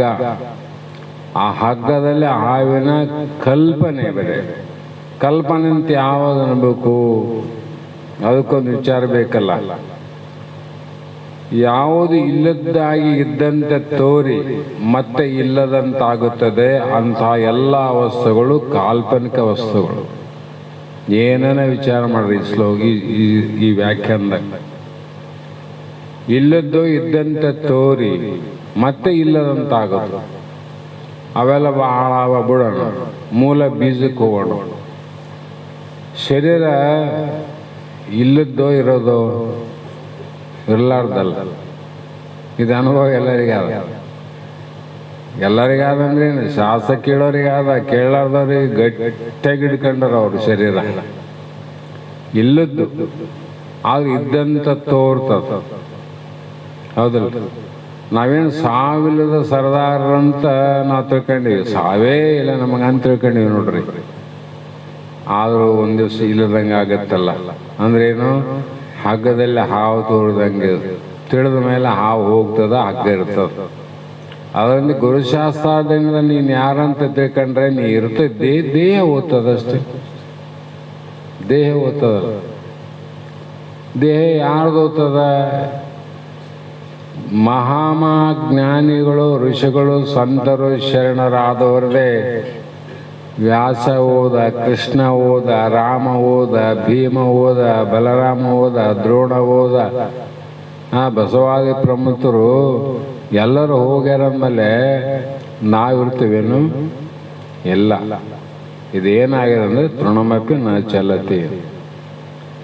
ಆ ಭಗವಂತನ ಆಶ್ರಯದಲ್ಲಿ ಒಂದು ಹುಲ್ಲು ಕಡ್ಡಿ ಅಲುಗಾಡ್ತದಂದ್ರೆ ಅದು ಅಲ್ಲಿ ಭಗವಂತನ ಪ್ರೇರಣೆ ಆದ. ಯಾವ ರೂಪದಲ್ಲಿ ಅಂದರೆ ಗಾಳಿಯ ರೂಪದಲ್ಲಿ ಇರೋದಕ್ಕಾಗಿ ಅದು ಹಿಂಗೆ ಅಲುಗಾಡ್ತದೆ. ಗಾಳಿ ನಿಂತಲ್ಲೇ ನಿಲ್ತದೆ. ಅಂದರೆ ಒಂದು ಹುಲ್ಲು ಕಡ್ಡಿ ಕೂಡ ಅಲುಗಾಡಬೇಕು ಈ ಜಗತ್ತಿನಲ್ಲಂದ್ರೆ, ಮತ್ತು ಉಳಿದಂಥ ಆನೆಯ ಪರವಾಗಿ ಹುಲ್ಲು ಕಡ್ಡಿಯಿಂದ, ಇರುವೆಯಿಂದ ಆನೆಯ ಪರ್ಯಂತರವಾಗಿ, ಮಾನವರಿಂದ ಮಹಾತ್ಮರ ಪರ್ಯಂತರವಾಗಿ ಜಗತ್ತಿನಲ್ಲಿ ಹುಟ್ಟಿದಂಥ ಎಲ್ಲ ಜೀವರಾಶಿಗಳು ಯಾವ ರೀತಿ ನಡೆದದಂದರೆ ಭಗವಂತನ ಆಶ್ರಯದಿಂದ ನಡೆದ. ಆ ಭಗವಂತನ ಆಶ್ರಯ ಯಾವ ತತ್ತು? ಗಾಳಿ ಇಲ್ಲದ ಗಾಳಿ ಇಲ್ಲದ ಸಮಯದಲ್ಲಿ ಹುಲ್ಲು ಕಡ್ಡಿ ನಿಂತಂಗ ತಡಸ್ತಾ ನಿಂತ್ಬಿಡ್ತು. ಹೌದಿಲ್ಲ? ಹಾಗಾಗಿ ಇಲ್ಲಿ ಕಲ್ಪಿತ ಸರ್ಪದಲ್ಲಿ ಹಗ್ಗವಿರುವಂತೆಂದು ಭಾವಿಸಬೇಕಂದ್ರು ಅವರು. ಹಿಂಗೆ ತಿಳ್ಕೊಳ್ರಿ. ಮತ್ತೆ ಅದೊಂದು ಆದಂದ್ರೆ ದ್ವೈತಾಪತಿ ದೋಷ ಬರ್ತದ. ಏಕಂ ಏವಂ ಅದ್ವಿತೀಯಂ ಪರಬ್ರಹ್ಮನಲ್ಲಿ ಈ ದೋಷ ಪ್ರಾಪ್ತಿ ಆಗ್ತದೆ ಅಂತ ಹೇಳಿ ಮತ್ತೆ ಮುಂದೆ ಏನು ಹೇಳ್ತಾರಂದ್ರೆ, ಈ ಒಂದು ಮಾತಿನಲ್ಲಿ ತದೇಜತ ತನ್ನೈಜತಿ ತದ್ಧೂರೆ ತದ್ವಂತಿಕೆ ತದಂತರಶ್ಯ ಸರ್ವಶ್ಯ ತದು ಸರ್ವ ಶ್ವಾಸಸ್ಯ ಬಾಹ್ಯತ ಅಂತ ಮತ್ತೊಂದು ಪ್ರಮಾಣ ಕೊಡ್ತಾರ ಅವರು. ಪ್ರಮಾಣ ಯಾಕೆ ನಂಬಬೇಕು ಅಂದ್ರೆ, ಪ್ರಮಾಣ ನಂಬಲಾರ್ದ ಪ್ರಪಂಚನೇ ಮಾಡಕ್ ಬರಂಗಿಲ್ಲ. ಪ್ರಪಂಚದಲ್ಲಿ ಪ್ರಮಾಣ ಮಾಡಂತ ಹೇಳ್ತೀವಿಲ್ಲ, ಅಂದ್ರೆ ವಿಶ್ವಾಸಕ್ಕ ಪ್ರಮಾಣ ಅನ್ನುವಂಥದ್ದು ಅತಿ ಮುಖ್ಯವಾದದ್ದು ಅಂತ ಅರ್ಥ. ಇಲ್ಲಪ್ಪ ಅವನು ಪ್ರಮಾಣ ಮಾಡ್ಯಾನ, ಹೆಂಗ ಸುಳ್ಳು ಹೇಳ್ತಾನ, ನಡೀಲಿ ವ್ಯವಹಾರ ಅಂತ ಮಾಡ್ತೀವಿಲ್ಲ. ಅದರಂತೆ ಶಾಸ್ತ್ರಗಳಿಗೂ ಕೂಡ ಪ್ರಮಾಣ ಬೇಕಾಗ್ಯಾವ. ತದೇಜಿತ್ ಅಂತ ಗೀತೆಯಲ್ಲಿ ಹೆಂಗ ಪ್ರಕಟ ಆಗ್ಯಂದ್ರೆ, ಬ್ರಹ್ಮವು ಸೂಕ್ಷ್ಮವಾಗುವುದರಿಂದ ಅದನ್ನು ತಿಳಿಯಲು ಆಗುವಂತಿಲ್ಲ. ತಿಳಿಯಲಿಕ್ಕೆ ಬಹಳ ಕಷ್ಟ ಅದು. ಯಾವುದೋ ಬ್ರಹ್ಮನನ್ನು ತಿಳಿಲಿಕ್ಕೆ, ಇಂಥವು ತಿಳಿಲಿಕ್ಕೆ ಹೋದದಕ್ಕೆ ಕೆಲವು ಮಂದಿ ಏನು ಮಾಡಿದ್ರು, ಜ್ಞಾನ ಮಾರ್ಗ ಬಹಳ ಕಠಿಣ ಅನಿಸ್ತಮ್ಮ, ಅದಕ್ಕೆ ಭಕ್ತಿ ಮಾರ್ಗ ಅನ್ನಂತ ಇನ್ನೊಂದಾದ, ಭಕ್ತಿಯಿಂದಲೂ ಕೂಡ ಮುಕ್ತಿಯನ್ನು ಹೊಂದಬಹುದು. ಅದಕ್ಕೆ ಎರಡರಲ್ಲಿ ಯಾವುದಾದರೂ ಒಂದನ್ನು ಆಯ್ಕೆ ಮಾಡಿಕೋ ಅಂದ್ರು ಅವರು. ಯಾವುದನ್ನ, ಭಕ್ತಿಯನ್ನಾದನ್ನು ಮಾಡು, ಇಲ್ಲ ಜ್ಞಾನವನ್ನು ಮಾಡು. ಆದರೆ ಭಕ್ತಿ ಅನ್ನುವಂಥದ್ದು ಸಾಮಾನ್ಯ ಅಲ್ಲ. ಅದು ಹೇಳಕ್ಕೆ ಬಹಳ ಸರಳ, ಮಾಡಕ್ಕೆ ನಿಂತ ಗೊತ್ತಾಗ್ತದೆ. ಅದಕ್ಕೆ ಕೆಲವು ಕಡೆ ಮಹಾತ್ಮರು ಈ ಲೋಕದಲ್ಲಿ ಇಂದಿನ ಇತಿಹಾಸದಲ್ಲಿ ಕೆಲವು ಮಂದಿನ ಆಯ್ಕೆ ಮಾಡಿದಂಥವರು 3-4 ಜನರನ್ನ ಭಕ್ತ ಅಂತ ಕರೆದರು. ಯಾರ್ಯಾರು? ಭಕ್ತ ಶ್ರೀಯಾಳ, ದೇವರ ದಾಸಿಮಯ್ಯ, ಆಮೇಲೆ ಬಾಣಾಸುರ, ಇನ್ನು ಕೆಲವು ವ್ಯಕ್ತಿಗಳನ್ನು ನಾನು ಕಂಡೆ ಅಂತ ಬಸವಾದಿ ಶರಣರು ಹೇಳ್ತಾರೆ. ಅಷ್ಟು ಮಂದಿ ಅಂಥದ್ರಾಗ ಅವರು ಭಕ್ತಿಯಲ್ಲಿ ಅವ್ರ ಹೆಸರು ಸೇರ್ಯದ. ನಮ್ಮ ಭಕ್ತಿ ಯಾರ ಹೆಸರಾದ್ರೂ ಕೂಡ ಸೇರಿದೇನು ಅಂದರೆ ಸೇರಿಲ್ಲ. ಯಾಕೆ ಸೇರಿಲ್ಲ? ಭಕ್ತಿ ಅನ್ನೋದು ಅದು ಹೇಗಿದೆ ಅಂದರೆ, ಇವನು ಭಕ್ತ ಅಂತ ಅನ್ನಬೇಕಾಗಿದ್ರೆ ಅವನು ಆ ಕಾರ್ಯವನ್ನು ಮಾಡಿರಬೇಕು, ಭಕ್ತ ಅಂತ. ಈಗ ಬೇರೆ ಬೇರೆ ನಾವು ಏನಾದರೂ ಪಡಿಬೇಕಾಗಿದ್ರೆ ಎಲ್ಲಿಯಾದರೂ ಹೋಗಿ ನಾವು ಅಂಗಡಿಯಲ್ಲಿ ಸಾಮಾನು ತಗೋಬಹುದು, ರೈಲ್ವೆದಲ್ಲಿ ಟಿಕೆಟ್ ತಗೋಬೋದು, ಸಿನಿಮಾ ಟಿಕೆಟ್ ತಗೊಂಡು ಸಿನಿಮಾ ನೋಡ್ಬೋದು, ವಿಮಾನದಲ್ಲಿ ಕುಂತು ಆಕಾಶದಲ್ಲಿ ಹಾರಾಡ್ಬೋದು. ಆದರೆ ಭಕ್ತಿ ಇದು ಎಲ್ಲೆಲ್ಲಿ ಸಿಗ್ತದೇನು? ಎಲ್ಲೆಲ್ಲಿ ಸಿಗ್ತದ? ಸಿಗೋದಿಲ್ಲ. ಅದಕ್ಕೆ ಭಕ್ತಿಯನ್ನು ಅಗಲದಿರೋ ದೇವ ಅಂದ್ರು ನಿಜಗಳು ಒಂದು ಪದ್ಯದಲ್ಲಿ ಹೇಳ್ತಾರೆ. ಬೇಡವೇನ ಭವ ಅನ್ನುವ ಪದ್ಯದಲ್ಲಿ ನಾನು ಭಕ್ತಿಯನ್ನು ಅಗಲದಂತೆ ನೀನು ಅಭಯವನ್ನು ಕೊಡು. ಯಾಕಂದರೆ ಕರ್ಣತ್ರಯ ಶರೀರದಿಂದ ಮಾಡಬೇಕು, ವಾಣಿಯಿಂದ ಮಾಡಬೇಕು. ಮನುಷ್ಯನಲ್ಲಿ ಮೂರರಲ್ಲಿ ಭಕ್ತಿ ಅನ್ನುವುದು ಅಗಲಬಾರದು. ಅದನ್ನು ಬೇಡ್ತಾರೆ ನೋಡ್ರಿ ಅವರು. ಅಂದರೆ ಯಾರು ಕೇಳ್ತಾರ ಅಂದರೆ ಎಲೆ ದೇವ ಅನ್ನೋ ಪದ್ಯದಲ್ಲಿ, ಏ ದೇವ ಇದನ್ನು ಕರುಣಿಸು ನನಗಂದ. ಅಂದರೆ ಇದು ಬೇರೆ ಎಲ್ಲಿ ಕೊಡೋದಲ್ಲ, ಭಗವಂತ ನೀನೇ ಕೃಪೆ ಮಾಡು, ಕರುಣಿಸನಿಗೆ ನೀನಿದನು ಬೇಡವೇನು. ಯಾಕೆ ಕೇಳ್ತಾನೆ ಭಗವಂತನೇ? ಯಾಕೆ ಕೇಳಿದನಪ್ಪ? ಯಾರೆಲ್ಲಾದ್ರೂ ಹೋಗಿ ತರಬೋದಲ್ಲ, ವಿಮಾನ ಟಿಕೆಟ್ ತಂದಂಗೆ, ರೈಲ್ವೆ ಟಿಕೆಟ್ ತೊಗೊಂಡಂಗೆ. ಭಗವಂತನ ಕರುಣೆ ಇದ್ದವನಿಗೆ ಮಾತ್ರ ಸಾಧ್ಯ. ಕರುಣೆ ಅಂದರೆ ಅವನ ಕೃಪಾ. ಹಾಗಾಗಿ ಇಲ್ಲಿ ಭೂಮಿಗಿಂತ, ಭೂಮಿ ಎಲ್ಲರಿಗೂ ಕಾಣ್ತದಲ್ಲ, ಅದಕ್ಕಿಂತ ಸೂಕ್ಷ್ಮ ಜಲ. ಜಲ ಅಂದರೆ ನೀರು. ನೀರಿಗಿಂತ ಸೂಕ್ಷ್ಮ ಯಾವುದು ಅಂದರೆ ಅದು ಅಗ್ನಿ, ಅಂದರೆ ಬೆಂಕಿ. ನೀರು ಬಿಸಿಯಾದ ತಂಪಾದಂತ ತಿಳಿಬೇಕಾದ್ರೆ ನೀನು ಮುಟ್ಟಿ ನೋಡಿದಾಗ, ಹೌದಲ್ರಿ? ಮೈ ಮೇಲೆ ಹಾಕೊಂಡ ಗೊತ್ತಾಗ್ತದ ಇಲ್ಲ, ಇದು ತಣ್ಣಗಾದ ಇದು ಬಿಸಿ ಆದ, ಅವಾಗ ಗೊತ್ತಾಗೋದು. ಇಲ್ಲ ಬಳ್ಳಿಟ್ಟಾದ್ರೂ ನೋಡ್ಬೇಕು, ಇಲ್ಲ ಮೈ ಮೇಲೆ ಹಾಕಿ ನೋಡಿದಾಗ ಗೊತ್ತಾಗ್ತದೆ. ಅದಕ್ಕಿಂತ ಸೂಕ್ಷ್ಮವಾದದ್ದು ಅಗ್ನಿ. ಅದು ಏನಿಲ್ಲ, ದೂರದಿಂದ ಮುಟ್ಟೋದು ಬೇಕಾಗಿಲ್ಲ, ದೂರದಿಂದ ಗೊತ್ತಾಗ್ತದೆ ಇದು ಸುಡುತ್ತದ. ಹೌದಲ್ರಿ? ಅದಕ್ಕೆ ಅದು ಸೂಕ್ಷ್ಮ. ಅದಕ್ಕಿಂತ ಸೂಕ್ಷ್ಮ ಯಾವುದಾದ? ವಾಯು.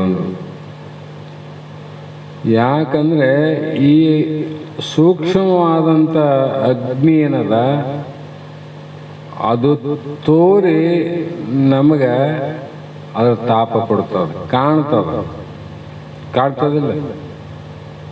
ಆದರೆ ಗಾಳಿ ಕಾಣ್ತದೆ ನಿಮ್ಗೆ?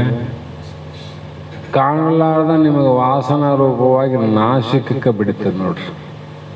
ಅಂದ್ರೆ ಅದಕ್ಕಿಂತ ಅದು ಸೂಕ್ಷ್ಮ. ಹೀಗೆ ಒಂದಕ್ಕಿಂತ ಒಂದು ಸೂಕ್ಷ್ಮವಾದ ತತ್ವಗಳು. ಒಂದೇ ಗುಣವುಳ್ಳ ಆಕಾಶವೇ ಸೂಕ್ಷ್ಮವೂ ವ್ಯಾಕಪವೂ ಆಗಿರುವುದಾದರೆ, ನಿರ್ಗುಣವಾದ ಅಂದರೆ ಯಾವ ಗುಣ ಇಲ್ಲದ ಆತ್ಮನು ಎಷ್ಟು ಸೂಕ್ಷ್ಮ ಇರುವುದಂತ. ಈಗ ಒಂದೊಂದು ಗುಣ ಅವ. ಆಕಾಶಕ್ಕೆ ಶಬ್ದವೇ ಗುಣ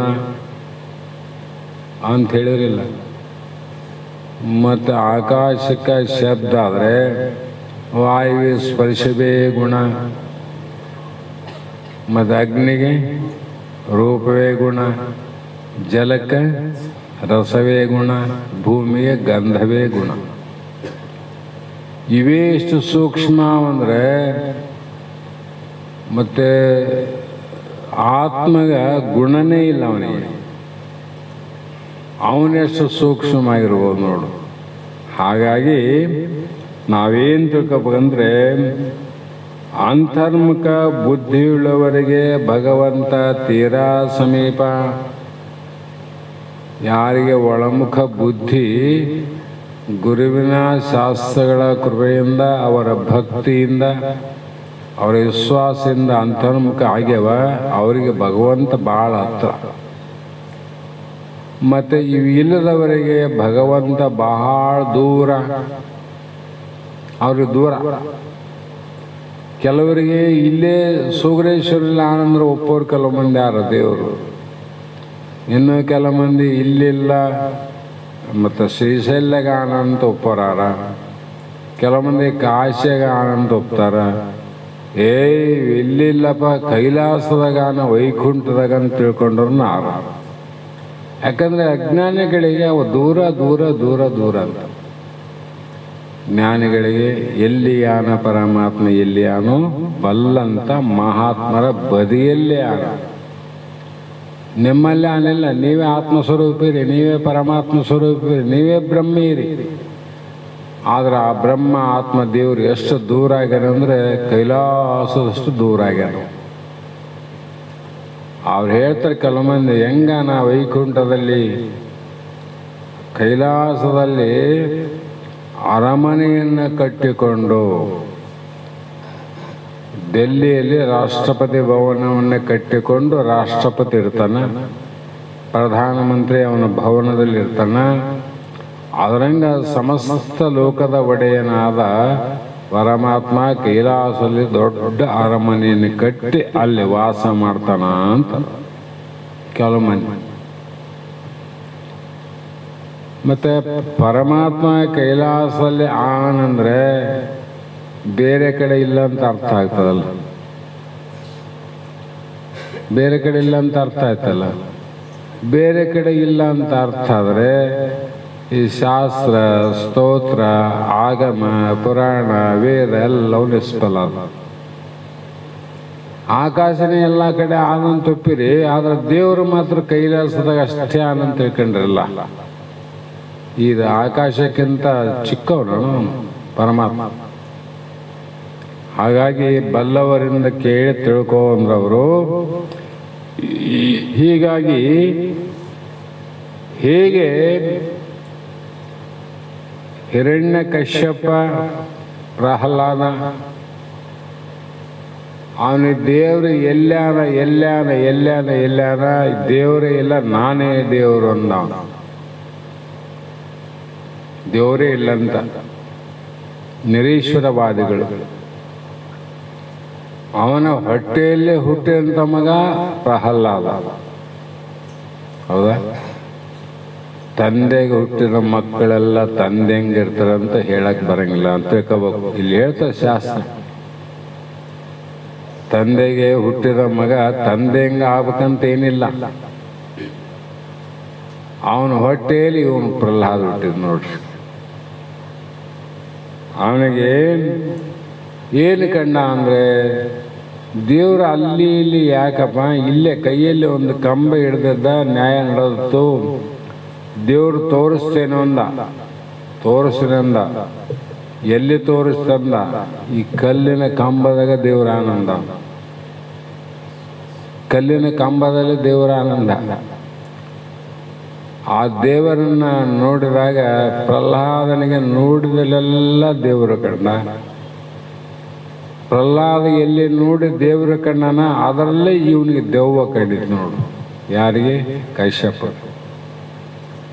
ಅಂದ್ರೆ ಏನು ಅರ್ಥ ಅಂತ? ಪುಣ್ಯ ಅಂತ ಅರ್ಥ. ಪುಣ್ಯಾತ್ಮರೇ, ಶಾಸ್ತ್ರಗಳು ಬಹಳ ಸಲ ಹೊಗಳ್ತಾರೆ. ಪುಣ್ಯಾತ್ಮರೇ, ಪುಣ್ಯಜೀವಿಗಳೇ. ಯಾಕೆ ಪುಣ್ಯಜೀವಿಗಳು ಪುಣ್ಯಾತ್ಮರು ಅಂದರೆ, ಭಗವಂತ ನಮಗೆ ಏನು ಕೊಟ್ಟು ಕಳಿಸಂದ್ರಿ ಅಂದರೆ, ಕೊಟ್ಟದ್ದನ್ನು ನೋಡಿ ಕೊಂಡಾಡೋರು ನಾರ, ಕೊಡ್ಲಾರ್ದನ್ನು ನೋಡಿ ದುಃಖ ಪಡೋದು ನಾ ಸಮಾಜದವ್ರು. ಏನಪ್ಪ ಅವ್ರಿಗೇನು ದೇವರು ಪರಮಾತ್ಮ ಬೇಕಾದ ಕೊಟ್ಟನ, ಅವ್ರಿಗೇನು ಕಡಿಮೆ ಅಂತ ಅಂಬರು ಆರ. ಮತ್ತು ನಮ್ಗೆ ಯಾಕೆ ಕೊಟ್ಟಿಲ್ಲಪ್ಪ ದೇವರು ಅಂತ ಅನ್ನೋರು ಯಾರ. ಈ ಜಗತ್ತಿನಾಗ ಎಲ್ಲರಿಗೂ ಅನುಭವ ಇದ್ದಿದ್ದು. ಆದರೆ ಒಂದು ಮಾತು ಅರ್ಥ ಮಾಡ್ರಂತ, ಅವ್ರಿಗಿಷ್ಟು ಭೂಮಿ, ಇಷ್ಟು ಶ್ರೀಮಂತಿಕೆ, ಇಷ್ಟು ಹಣ ಧನ ಕನಕ ಕೊಟ್ಟನ, ಇದು ನಮಗೇನು ಕೊಟ್ಟನ ಅಂತ ಇಲ್ಲದವರು ಅನ್ನಬಾಡ್ರಿ.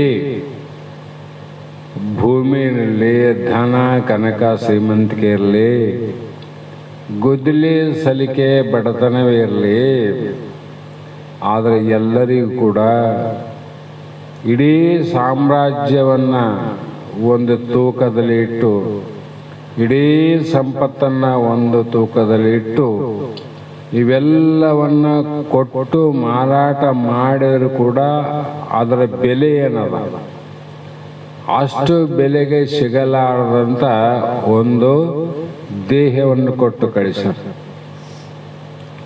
ಈ ದೇಹ ಯಾವುದಕ್ಕನ ತಗೊಳಕ್ ಬರ್ತದ? ಇಷ್ಟು ಹೊಲ ಕೊಡ್ತೀನಿ ದೇಹ ಕೊಡು ಅಂತ ಕೇಳ್ತಾರ. ಇಷ್ಟು ಸಂಪತ್ತಾದ ಈ ದೇಹ ಕೊಡ್ರಿ, ಸಿಗುತ್ತದೇನು ಇಲ್ಲಿ ಅಂದರೆ ಜಗತ್ತಿನಲ್ಲಿ ಸಿಗಲಾರದಂಥ ಅಮೂಲ್ಯವಾದ ಈ ದೇಹ. ಈ ದೇಹದಲ್ಲಿ ಮತ್ತೆ ಅತ್ಯಂತ ಅಮೂಲ್ಯವಾದ ತ್ರಿಕರಣ, 3 ಸಾಧನ ಕರಣಗಳು. ಅದು ಯಾವುದು ಅಂದರೆ ಅದೇ ಶರೀರ, ವಾಣಿ ಮತ್ತು ಮನಸ್ಸು. ಇವು ಎಲ್ಲೇನ ಸಿಗ್ತವೆ ಅಂದರೆ ಎಷ್ಟು ಸ್ವಲ್ಪ ಮನಸ್ಸು ಕೊಡ್ರೆ ನನಗೆ 1 ಕೋಟಿ ಕೊಡ್ತೀನಂದರೆ ಸಿಗ್ತದ? ಸ್ವಲ್ಪ ಮಾತು ಕೊಡ್ರಿ 2 ಕೋಟಿ ಕೊಡ್ತೀನಿ ಅಂದರೆ ಮಾತು ಬರ್ತಾವ? 10 ಕೋಟಿ ಕೊಡ್ತೀನಿ ಒಂದು ದೇಹ ಕೊಡು ಅಂದರೆ ಎಲ್ಲಿ ಸಿಗ್ತದೆ?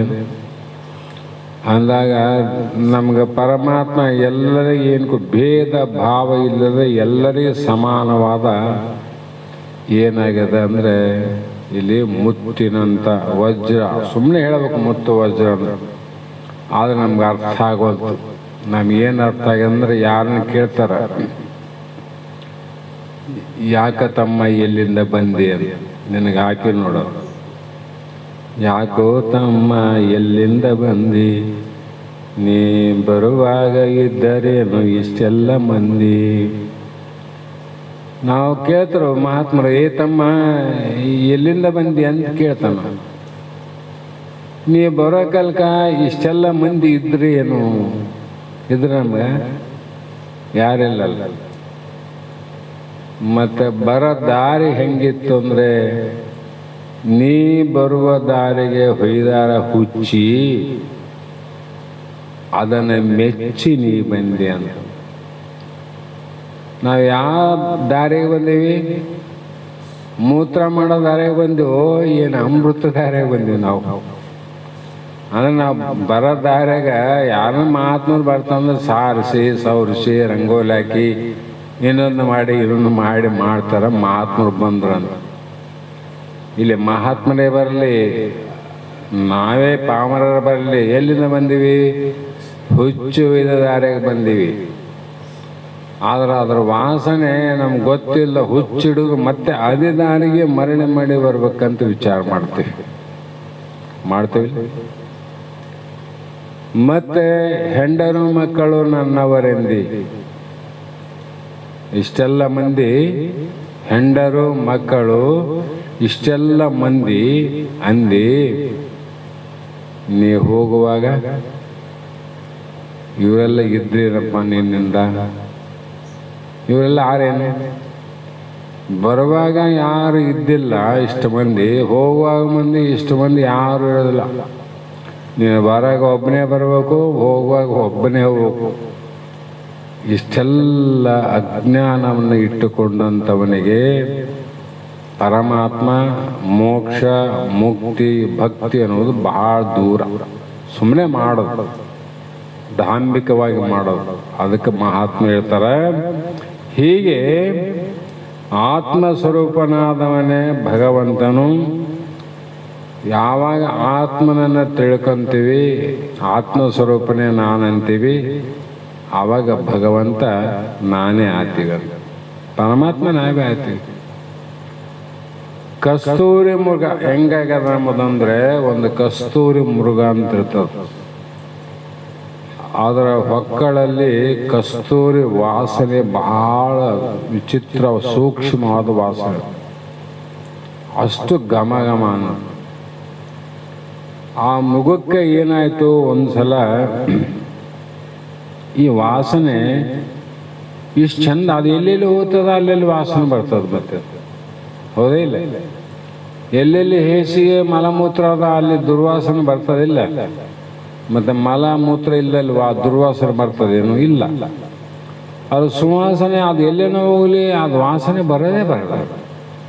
ಅಂತೂ ಇದು ವಾಸನೆ ಎಲ್ಲಿಂದ ಬರಬಹುದು ಅಂತ ಅದನ್ನು ಹುಡುಕಲಿಕ್ಕೆ ಪ್ರಯತ್ನ ಪ್ರಾರಂಭ ಆಯಿತು. ಇಲ್ಲಿ ಬಂತು ವಾಸನೆ, ಹಿಂಗೆ ನೋಡ್ತು, ಎಲ್ಲಿ ಕಾಣಲ್ಲ, ಮತ್ತೆ ಮುಂದೆ ಓಡೋಯ್ತು.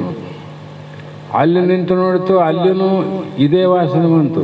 ನೋಡ್ತು, ಅಲ್ಲಿ ಕಾಣಲಿಲ್ಲ.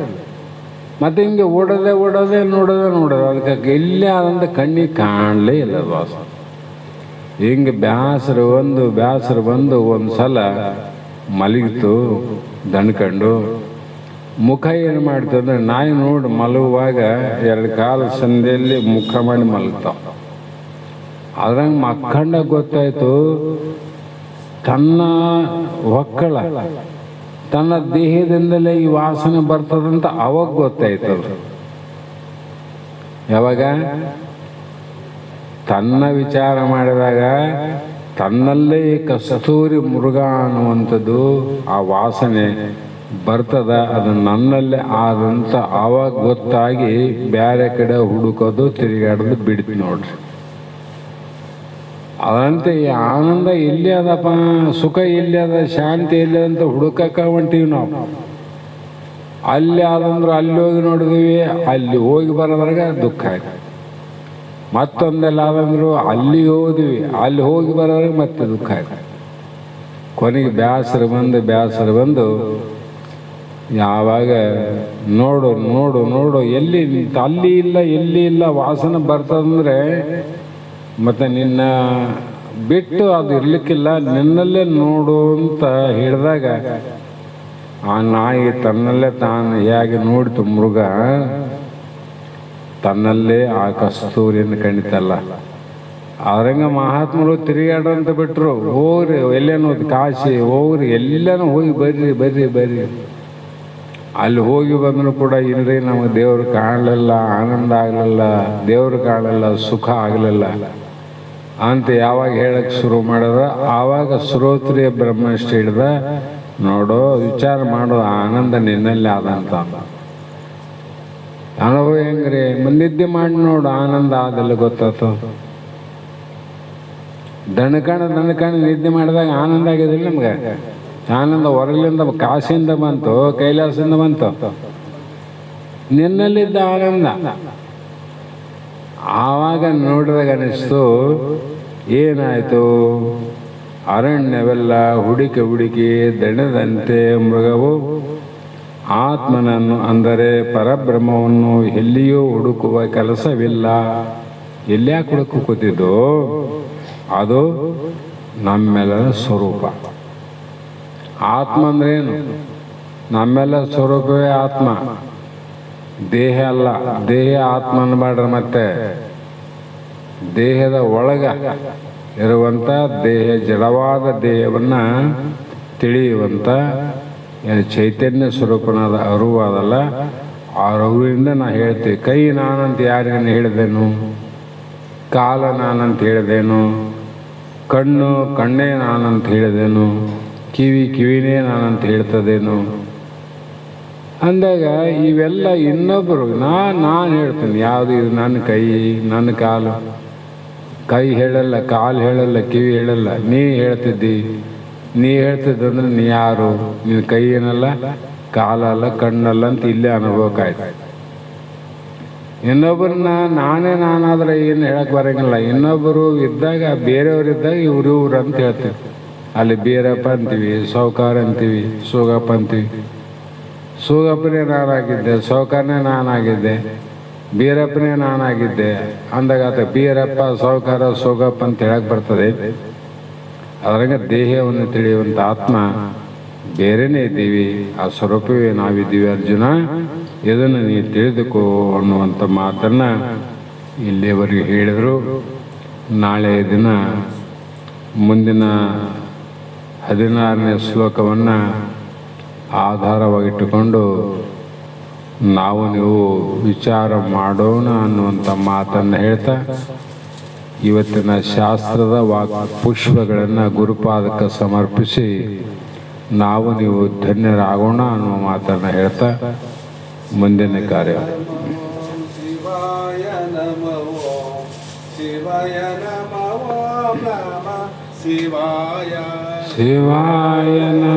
ಓಂ ಶಿವಾಯ ನಮಃ ಓಂ ಶಿವಾಯ ನಮಃ ಓಂ ನಮಃ ಶಿವಾಯ ನಮಃ ಓಂ ಶಿವಾಯ ನಮಃ ಓಂ ಶಿವಾಯ ನಮಃ ಓಂ ನಮಃ ಶಿವಾಯ ಶಿವಾಯ ನಮಃ ಓಂ ಶಿವಾಯ ನಮಃ ಓಂ ಶಿವಾಯ ನಮಃ ಓಂ ನಮಃ ಶಿವಾಯ ಶಿವಾಯ ನಮಃ ಓಂ ನಮಃ ಶಿವಾಯ ಶಿವಾಯ ನಮಃ ಓಂ ನಮಃ ಶಿವಾಯ ಶಿವಾಯ ನಮಃ ಓಂ ನಮಃ ಶಿವಾಯ ಶಿವಾಯ ನಮಃ ಓಂ ನಮಃ ಶಿವಾಯ ಶಿವಾಯ ನಮಃ ಓಂ ಶಿವಾಯ ನಮಃ ಓಂ ಶಿವಾಯ ನಮಃ ಓಂ ನಮಃ ಶಿವಾಯ ಶಿವಾಯ ನಮಃ ಓಂ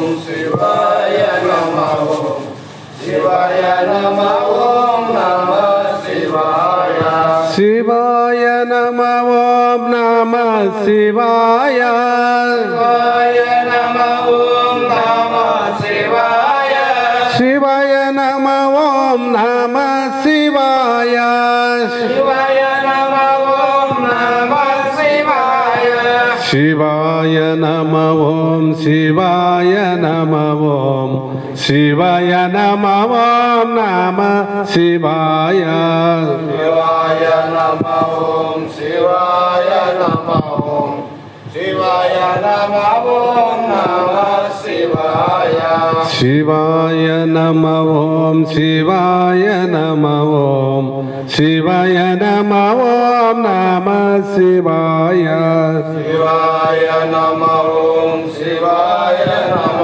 ಓಂ ಶಿವಾಯ ನಮಃ ಓಂ ನಮಃ ಶಿವಾಯ ಶಿವಾಯ ನಮಃ ಓಂ ನಮಃ ಶಿವಾಯ ಶಿವಾಯ ನಮಃ ಓಂ ನಮಃ ಶಿವಾಯ ಶಿವಾಯ ನಮಃ ಓಂ ನಮಃ ಶಿವಾಯ ಶಿವಾಯ ನಮಃ ಓಂ ನಮಃ ಶಿವಾಯ ಶಿವಾಯ ನಮಃ ಓಂ ಶಿವಾಯ ನಮಃ ಓಂ ಶಿವಾಯ ನಮಃ ಓಂ ನಮಃ ಶಿವಾಯ ಶಿವಾಯ ನಮಃ ಓಂ ಶಿವಾಯ ನಮಃ ಓಂ ಶಿವಾಯ ನಮಃ ಓಂ ನಮಃ ಶಿವಾಯ ಶಿವಾಯ ನಮಃ ಓಂ ನಮಃ ಶಿವಾಯ ಶಿವಾಯ ನಮಃ ಓಂ ನಮಃ ಶಿವಾಯ ಶಿವಾಯ ನಮಃ ಓಂ ನಮಃ ಶಿವಾಯ ಶಿವಾಯ ನಮಃ ಓಂ ನಮಃ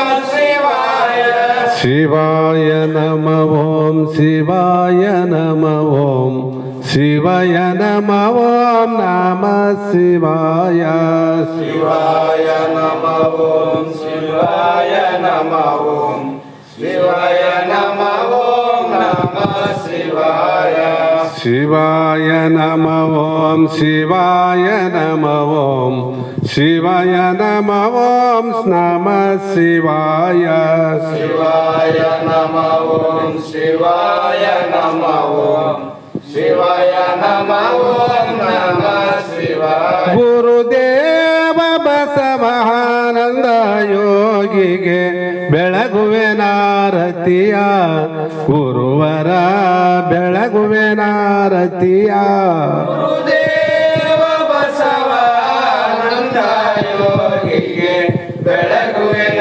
ಆರತಿಯ ಗುರುವರ ಬೆಳಗುವಿನ ಆರತಿಯ ಪರಿಪಕ್ವ ಹೃದಯರಿಗೆ ನಿಜ ಗುಣ ಬೋಧೆಯ ಮರ್ಮವ ತಿಳಿಸಿರುವೆ ಗುರುವರ ಮರ್ಮವ ತಿಳಿಸಿರುವೆ ಕರ್ಣಾದಿ ಗುಣಕ್ಕೆಲ್ಲ ತಾನೇ ಸಾಕ್ಷಿ ಎಂಬ ಭಾವವನರು ಇದಗೆ ಗುರುವರ ಭಾವವನರು ಇದಗೆ ದೇವ ಬಸವಾನಂದ ಯೋಗಿಗೆ ಬೆಳಗುವಿನ ಆರತಿಯ ಗುರುವರ ಬೆಳಗುವಿನ ಆರತಿಯ ಲೌಕಿಕ ಪರಮಾರ್ಥವೆರಡನು ಮಾನದೆ ಕೂಡಿ ನಡೆಸಿರುವೆ ಗುರುವರ ಕೂಡಿ ನಡೆಸಿರುವೆ